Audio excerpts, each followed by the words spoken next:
Tengok ni, lembut-lembut macam ni. Ya Allah, sedap weh. Kita minum petang dengan kuih kaswi.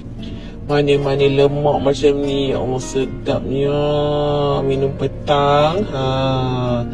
Okey, jom kita buat. Okey, mula-mula hampa sedia dulu tepung dia. Tepung dalam 2 cawan.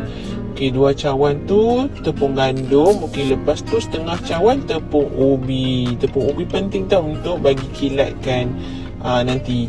Okey, lepas tu 1 cawan setengah gula merah. Lepas tu setengah cawan gula. Lepas tu 4 cawan air biasa je. Ni kita masak gula dia dulu.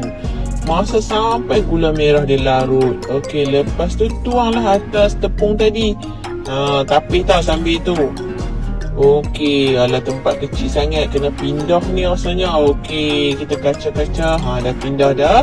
And then bila dah sepati, masuklah air kapur. Cara ambil air kapur macam ni atas dia tau. Okey. Ni pun penting juga sebab kita nak bagi kuih kaswi kita berkilat. Okey, masuk garam sikit sebab dia berlemak-lemak kan.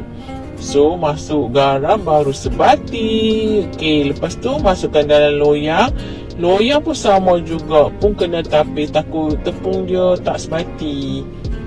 Okey, lepas tu kita kukus. Kukus pun sekejap je, dalam 20 minit macam tu. Okey, nak check dia masak ke tak, tengok ni. Dia tak melekat dekat lidi. Tunggu sampai sejuk baru hilang air dia yang betul tau. Okey, nampak tak? Sedapnya. Okey, untuk nyok kami pun kukus sikit and then masukkan garam sikit.